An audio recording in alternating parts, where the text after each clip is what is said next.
کتنے ستم ظریف ہوتے ہیں یہ لوگ. ابھی تو وہ سوئی تھی اور ابھی اسے جگا دیا گیا. مگر وہ سوئی کب تھی اسے یہ یاد ہی نہیں آ رہا تھا. رات 12 بجے تو شہباز اندر آیا تھا اور 4 بجے انہوں نے بتی بجھائی تھی اور ابھی 8 بجے. اوف ہو بڑے ظالم لوگ ہیں. اس نے ایک بھرپور انگڑائی لی. اتنے میں اس کی نند اندر آ گئی. بولی جھوٹے برتن لے جاؤں. نیا نے شرما کر سر ہلا دیا. وہ بھی زیر لب مسکراتی ہوئی برتن اٹھانے لگی. شکر اس نے کوئی فکرہ چست نہیں کیا تھا مگر نیا کو خامخواہ ہر شخص سے شرم آ رہی تھی. نیا وہیں ڈریسنگ ٹیبل کے سامنے اسٹول پر بیٹھ گئی اور اپنی انگوٹھیاں اور چوڑیاں اتار کر سامنے رکھنے لگی. نہ جانے آج آئینے کے آگے سے اٹھنے کو جی ہی نہیں چاہ رہا تھا. رات کے حسن کو اتنا خراج کہ آج پوری کائنات میں سے اپنا حسن ہی حسن نظر آ رہا تھا. اس نے سب انگوٹھیاں اور چوڑیاں اتار دی سوائے شہباز والی انگوٹھی کے. اسے تو اس نے اپنی جان کے ساتھ رکھنے کا وعدہ کیا تھا بلکہ شاید مرتے وقت بھی نہیں اتارے گی. تو یہ ایک رات میں اتنی محبت ہو جاتی ہے. آدمی یوں دل دے بیٹھتا ہے. اتنے میں غسل خانے کا دروازہ کھلا اور شہباز باہر نکل آیا. نہا کر اس نے اپنا لباس پہن لیا تھا. خوبصورت بال ابھی بھی گیلے تھے اور سر پر چپکے ہوئے تھے. بہت تر و تازہ اور خوشباش نظر آ رہا تھا. نیا نے اس کی طرف دیکھا. اس کی آنکھوں میں ابھی تک وہی خمار تھا. نیا کا دل دھڑک اٹھا. نہ جانے دل نے اس انداز میں دھڑکنا ایک ہی رات میں کیسے سیکھ لیا تھا. جب بھی دھڑکتا تو اس کا سارا خون چہرے پر جمع ہو جاتا. اس نے اٹھلا کر سر جھکا لیا. شہباز اس کے قریب آ کر رک گیا. پھر اس نے تولیہ ہاتھ سے چھوڑ دیا اور اپنے ٹھنڈے ہاتھوں کے ساتھ اس کا شرمایا ہوا چہرہ تھام لیا. پھر اسی وقت اس کی ماں دن دن کرتی ہوئی اندر داخل ہوئی. اس کے پیچھے چھوٹی نند ناشتے کی ٹرے اٹھائے داخل ہوئی. شہباز نے گھبرا کر نیا کا چہرہ چھوڑ دیا اور ڈریسنگ ٹیبل سے کنگھا اٹھا کر اپنے بال ٹھیک کرنے لگا. شہباز کی ماں نے میز پوچھ جھاڑا اور اس پر ناشتہ لگانے لگی. نیا موقع پا کر غسل خانے میں کھسک گئی. شہباز جلدی سے بولا آپا آپ کیوں تکلیف کرتی ہیں. میں خود ناشتہ لگا لیتا ہوں. آپا کچھ دیر خاموش رہی اور پھر بولی تو کیا کرے گا. مجھے معلوم ہے تو کیا کر سکتا ہے اور کیا نہیں. پرے ہٹ. ناشتہ میز پر رکھ دیا ہے. اب بس جلدی سے تم دونوں ناشتہ کر کے تیار ہو جاؤ. ولیمے کا بلاوا 11 بجے کا ہے. دور دراز کے مہمان جلدی آنا شروع کر دیں گے. اچھا جی. شہباز نے کنگھا ہاتھ سے رکھ دیا اور ناشتے سے بھری ہوئی تپائی اپنی ماں کے ہاتھ سے پکڑ کر اٹھا لی اور پلنگ کے آگے لگا دی. اس کی ماں پھر کچھ لینے کے لیے باہر چلی گئی. پھر آ کر بولی بہو ابھی تک نہیں نکلی غسل خانے سے. ابھی آ جائے گی. شہباز نے آہستہ سے کہا. وہ پھر باہر نکل گئی. شہباز دل ہی دل میں مسکرانے لگا. اسے نیا کے تصور سے ہی نشہ آ رہا تھا. اس نے کبھی خواب میں بھی نہیں سوچا تھا کہ اتنی پیاری لڑکی سے اس کی شادی ہو جائے گی. نیا تو پیار ہی پیار تھی. سرور ہی سرور تھی. اپنی قسمت پر اسے خود ناز ہونے لگا. نہ جانے کس بات کا صلہ تھا یہ. وہ دروازے کی طرف دیکھتا رہا. آج اس کمرے سے باہر جانے کو جی نہیں چاہ رہا تھا. یہیں سے نیا کو بازوں پر اٹھا کر کسی اور ہی دنیا میں غائب ہو جائے. سب کی نظروں سے گم ہو جائے مگر وہ ایک دوسرے میں کھو جائیں فنا ہو جائیں. اتنے میں نیا باہر آ گئی. شہباز نے والہانہ انداز میں اس کو دیکھا. جس طرح لدے ہوئے بادلوں میں بجلی ہو اسی طرح گلے گلے سیاہ بالوں میں اس کا چہرہ ضیاء فشانیاں کر رہا ہو. شہباز اسے دیکھ کر کھل اٹھا. دونوں کی نظریں ملی تو انہوں نے جھٹ ایک دوسرے کا پیغام وصول کر لیا. نیا کے جسم میں سر سے پاؤں تک گرم گرم لہر دوڑ گئی. وہیں غسل خانے کے باہر ہی رک گئی. شہباز کے چہرے پر اتنی دیوانگی تھی کہ وہ خوفزدہ ہو گئی. جانے اب وہ کیا کر بیٹھے گا. شکر ہے باہر سے اس کی سانس آ گئی. دونوں کو مائنے خیز نظروں سے دیکھا اور بڑی لگاوٹ سے بولی آؤ بھائی ناشتہ کر لو ٹھنڈا ہو رہا ہے. نیا نے اپنے گیلے بالوں کے گرد تولیہ لپیٹا اور آ کر پلنگ پر بیٹھ گئی. درمیان میں اس کی سانس بیٹھ گئی اور پلی طرف شہباز کو بیٹھنا پڑا. شہباز اس توبہ شکن کافر اور ہوشربا قاتل کو اپنے ہاتھوں سے کھانا کھلانا چاہتا تھا. 10 بار نثار ہونا چاہتا تھا مگر ایسا نہ ہو سکا. ماں کے سامنے وہ کچھ بھی نہیں کر سکتا تھا سوائے اس کی آنکھوں میں اس کا جام پیتا رہا. وہ اپنی بے قراری کے پیغام بھیجتا رہا. ہر نوالے کے ساتھ وہ اس کی طرف اس انداز سے دیکھتا جیسے اس کا دم نکل رہا ہو اور ہر پیغام پا کر نیا دھیرے سے یوں مسکراتی جیسے اس نے اس کے کلیجے سے اس کا پیغام لگا لیا ہو. ماں کبھی بہو کی طرف دیکھتی اور کبھی بیٹے کی طرف مگر تینوں خاموشی سے ناشتہ کرتے رہے. نیا کو بہت بھوک لگی تھی. اسے اب احساس ہو رہا تھا کل سے اس نے کچھ بھی نہیں کھایا تھا. جب ناشتہ ختم ہو گیا تو شہباز کی امی نے کوکب کو آواز دی. وہ دوڑی آئی اور بولی یہاں سے ناشتے کے برتن اٹھا لو اور آ کر بہو کو دلہن بنا دو. لوگ سلامیاں دینا چاہتے ہیں. پھر شہباز کی طرف دیکھ کر بولی تم بھی تیار ہو کر اب ذرا باہر چلے جاؤ. دلہن کے پاس تو ساری زندگی بیٹھنا ہے. باہر تمہارے ماموں اور خالو آئے بیٹھے ہیں اور جا کر ذرا ولیمے کا بندوبست دیکھو. ابھی دوپہر ہو جائے گی تو لوگ آنے شروع ہو جائیں گے. کب شادی والے گھر میں بھی کوئی دیر سے اٹھتا ہے. شہباز سر جھکائے ان کی باتیں سنتا رہا. پھر کھڑا ہو گیا. نیا نے اس کے چہرے کی طرف دیکھا. اس وقت وہ فرما بردار بیٹا لگ رہا تھا۔ بڑی معصومیت اس کے چہرے پر چھا گئی تھی۔ نیا کو دل ہی دل میں ہنسی آ گئی۔ اسے رات کی ساری باتیں یاد آنے لگی۔ بڑے گھنے معلوم ہوتے ہو۔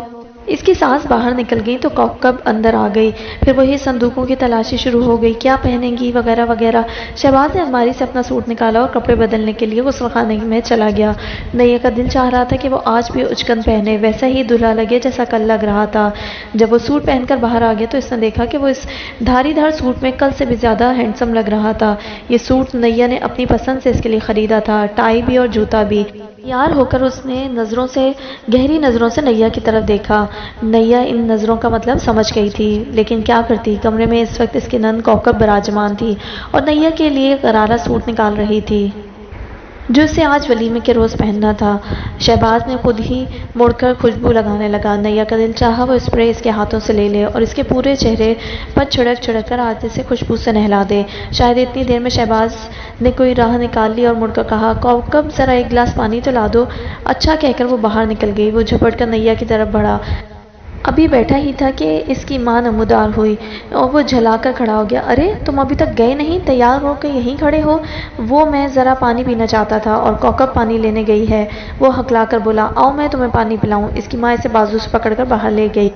وہ بھی جیسے مجبوراً چلتا گیا۔ اس کی یہ درگت بنتی دیکھ کر نیا کو دل ہی دل میں خود لطف آیا۔ وہ جب کپڑے بدل کر آئینے کے آگے سنگھار کرنے کے لیے بیٹھی تو اس کی نند کوکب اس کے قریب آ گئی اور بڑی دلچسپی سے اسے میک اپ کرتا ہوا دیکھنے لگی۔ نیا نہ صرف اس گھر میں زیادہ پڑھی لکھی تھی بلکہ فیشن میں بھی زیادہ جانتی تھی اور نئے زمانے کے تقاضوں سے آگاہ تھی۔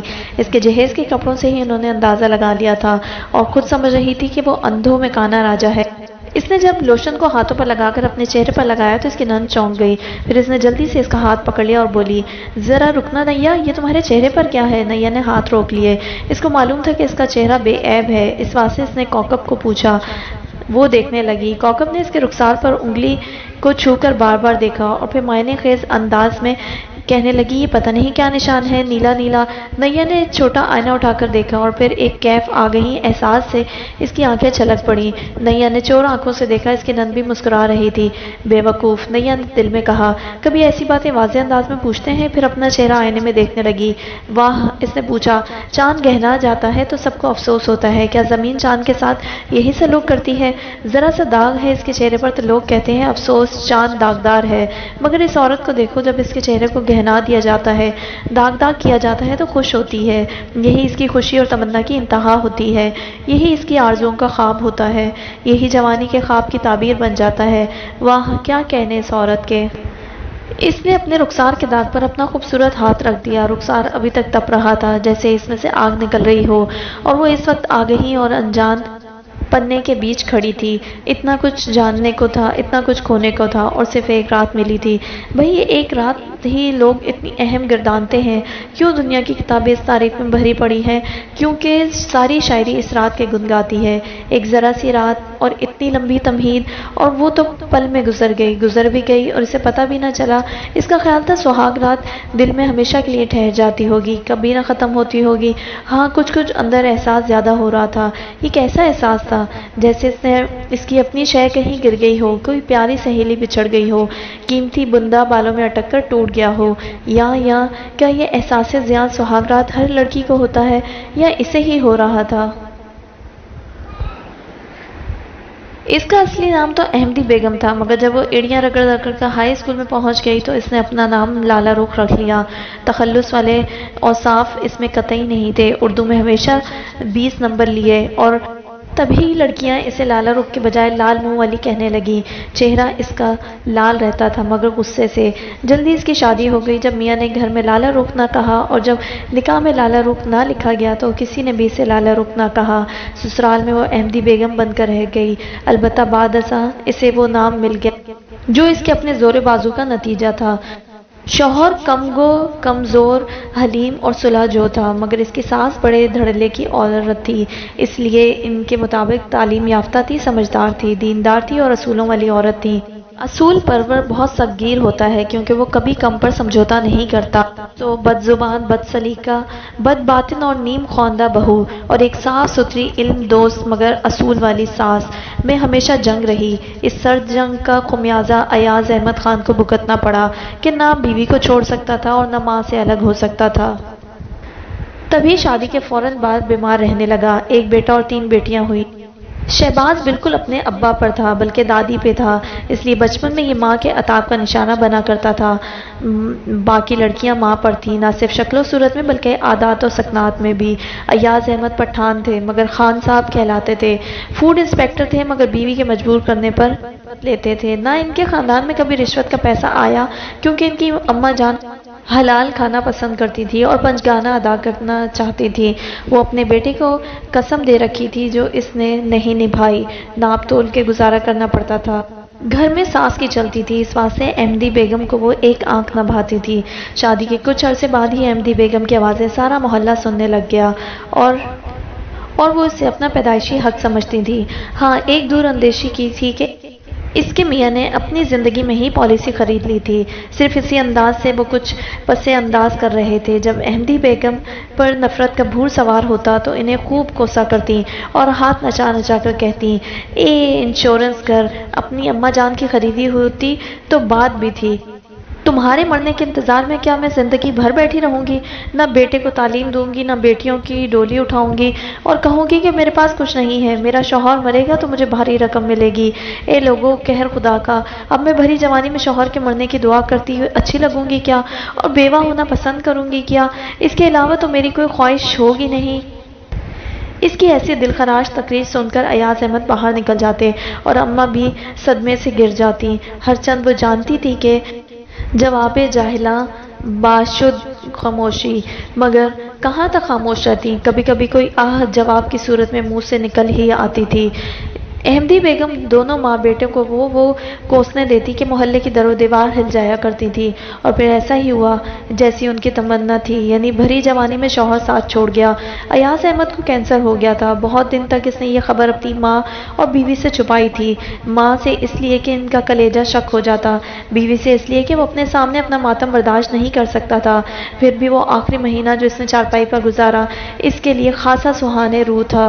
احمدی بیگم ہر آئے گئے کے سامنے ٹسوے بہاتی تھی اور کہتی تھی، لاش کو صحرا باندھ کر میرے حوالے کر دیا. آہ ری قسمت، تو نے سہاگ کے جوڑے کے بدلے مجھے بیوگی کا کفن دے دیا. جب اماں بھی کے آنسو تسبیح کی طرح مسلسل پھسلتے رہتے تو بلند آواز میں کہتی، ہائے جن کا وقت ہوتا ہے ان کو خدا نہیں بلاتا. ہاں بہن، ہر کسی نے اپنے گناہوں کی سزا ضرور پانی ہوتی ہے. اس ماں سے زیادہ بدقسمت کون ہوگا جن کا جوان بیٹا بستر پر پڑا موت کی گھڑیاں گن رہا ہو. اماں بھی کو چپ لگ گئی تھی. اس وقت بھی نہیں روئی جب ان کے جوان بیٹے نے آخری ہچکی لی. اس وقت بھی ان کے آنسو نہ نکلا جب ان کے خوبرو بیٹے کا جنازہ اٹھا. جب لوگوں نے واویلا کر کے انہیں رلانے کی کوشش کی تو وہ سجدے میں گر گئیں. شاید وہ سجدے میں کچھ بولی ہوں کیونکہ اس کے بعد لوگوں نے انہیں بولتے نہیں دیکھا. ہاں کبھی کچھ کہہ دیں تو اور بات ہے. پھر یہ روزہ انہوں نے پورے 10 سال رکھا. بیٹے کے بعد وہ 10 سال زندہ رہیں. 10 سال احمدی بیگم کی جوتیاں کھائیں، ہر طرح کی ذلت برداشت اور اف نہ کی. وہ اس گھر میں اس لیے بیٹھی تھی کہ احمدی بیگم ان کی بنی بنائی عزت خاک میں ملا دینے پر تلی ہوئی تھی. انشورنس کے 1 لاکھ روپے مل جانے کے بعد اس کے لالچی رشتہ دار اور بہن بھائی گھر آ بیٹھے تھے. اس واسطے اماں بھی اس محاذ پر ڈٹ گئیں. جتنا بھی انہیں ذلیل کیا گیا گھر سے نہ گئیں، مگر ایک مسلح نما عورت کو گھر سے دھکے دے کر نکالنے کا حوصلہ کسی بھی خبیث انسان میں نہیں تھا. چنانچہ انتقال سے 1 ماہ پہلے اپنے ایک رشتے کے بھائی کے ہاں چلی گئیں. شاید ان کو یہاں مرنا منظور نہ تھا جہاں ان کی زندگی کو ہر قسم کی ذلت سے وابستہ کیا گیا. جس وقت ایاز احمد فوت ہوا تھا شہباز 10 سال کا تھا، نسرین 8 سال کی، کوکب 6 ماہ کی. اماں بھی کے وصال کے وقت شہباز 20 برس کا تھا، سمجھدار تھا، دادی کی عزت کرتا تھا اور ماں کو ان بری باتوں پر ٹوکا کرتا تھا. اماں بھی کی وفات کے بعد احمدی بیگم کی جوانی بھی چل دی اور بچے بھی جوان ہو چکے تھے، اس لیے کھیل کھیلنے کی عمر تو نہ رہی تھی، پھر بھی اس نے اپنی من مانی پوری کر لی۔ اپنی نقد رقم تو وہ پہلے اپنے بھائیوں کو کاروبار میں لگانے کے لیے دے چکی تھی۔ ان کے کہنے پر اپنے شوہر کا مکان بھی فروخت کر دیا اور اس پیسے سے اپنے چھوٹے بھائی کو مکان خرید دیا تھا، جس میں شہباز کو برابر کا حصے دار ٹھہرایا۔ گھر بار بیچ کر احمدی بیگم میکے میں پہنچ گئی۔ 2-4 سال بھاوجوں کے ساتھ رہی، پھر ان کے چاروں طبق روشن ہو گئے۔ بھاوجیں اسے مفت کا بوجھ سمجھ کر یوں برتاؤ کرتی ہیں جیسے پشتوں پر احسان کر رہی ہوں، اور احمدی بیگم بات بات میں اپنی ٹانگ اوپر رکھتی۔ اسے گھمنڈ تھا کہ وہ ان کے پیسوں پر عیش کر رہے ہیں۔ بہت جلدی سے پتہ چل گیا کہ رشتہ داروں کے ساتھ احسان معاملہ کبھی نہیں کرنا چاہیے۔ برے وقت ان کی صورت اور ہوتی ہے اور دیتے وقت ان کا رویہ بالکل بدل جاتا ہے۔ ایسا کرنے کے لیے وہ اپنی انا اور خودداری کو کسی عزیز کے قدموں تلے رکھ دیتے ہیں تو وہ تجوری کا سانپ بن جاتے ہیں اور ہر بار یوں پھنکار کر ملتے ہیں جیسے مانگنے والا دور چلا جائے جہاں ان کی پھنکار اس کا پیچھا نہ کر سکے۔ احمدی بیگم لوہے کے اعصاب کی عورت تھی، نہ صرف لوہے کے چنے چبانے والی تھی بلکہ زندگی بھر اس نے اپنے مجازی خدا اور اپنی عبادت گار ساس کی ایک نہ سنی تھی۔ بہن اور بھائیوں کا رویہ کیسے برداشت کر سکتی تھی؟ سو میدان میں اتر آئیں، وہاں رہ کر ایک ایک کا وہ حشر کیا کہ ان لوگوں کے گھر جہنم کے نمونے بن گئے۔ بالآخر احمدی بیگم بھی وبال کا نشانہ بن گئی۔ جس بھائی کے گھر جاتی، بھائی کو اپنے گھر کی بنیادیں ہلتی ہوئی نظر آتی۔ زمانے والوں کو 100 بار سنا چکی تھی کہ اس نے اپنی ساری دولت بھائیوں کو دے دی ہے، اب وہ خود عیش کر رہے ہیں اور اسے اور اس کے یتیم بچوں کو دھتکار رہے ہیں۔ بیچارے خاندان تو کیا شہر میں رہنے کے قابل نہ رہے، جو بھی ملتا ان پر پھٹکار بھیجتا۔ تبھی سبھی بھائی اور بھاوجیں احمدی بیگم کی گندی زبان اور بے فیض طبیعت سے دبنے لگے۔ نہ صرف انہیں عافیت اس بات میں نظر آئی کہ یا تو احمدی بیگم کا سرمایہ لوٹا دیں یا ان کا حصہ مقرر کر دیں۔ سرمایہ لوٹانا تو بہت مشکل تھا، اس لیے دوسری تجویز پر سب بھائیوں نے اتفاق کیا، مل کر بیٹھے اور احمدی بیگم کو رام کرنے کی کوشش کرنے لگے۔ احمدی بیگم کو پتہ چل چکا تھا کہ اس وقت وہ ان کے حق میں ہے اور جب دوسرا فریق خود بخود ان کے حق میں آئے تو اس کی کمر پر لات رکھنی چاہیے۔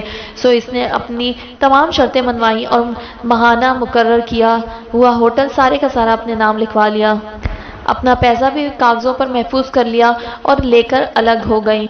یہ اور بات ہے کہ 2-4 سالوں میں ہی ہوٹل دیوالیہ ہو گیا اور اس کا بھائی اسے اونے پونے بیچ کر بھاگ گیا، مگر احمدی بیگم کے کوسنے اور بددعائیں دبئی تک اس کا پیچھا کیا کرتی تھیں، اس لیے اس سے چین نہیں آیا بلکہ بال بچوں کو وہاں بلوا لیا۔ احمدی بیگم اپنے کارنامے اور زندگی کے ہر محاذ پر اپنی عقل کے جیت کے قصے اپنے سارے خاندان کے آگے بیان کر کے بہت خوش ہوا کرتی تھیں۔ اس کا خیال تھا کہ اگر وہ فوج میں جرنیل ہوتی تو آج ان کی دانش مندی کے ڈنکے بج رہے ہوتے۔ پسپا ہونا اس کی سرشت میں تھا ہی نہیں اور ہر طرف چال چلنا اور حریف کو ذکر کر دینا اس کی لغت کی موٹی سرخیاں تھیں، بلکہ وہ تو بھرے میدان میں چیلنج کیا کرتی تھی کہ ہے کوئی مائی کا لال جو اسے مات دینے کی ہمت رکھتا ہو۔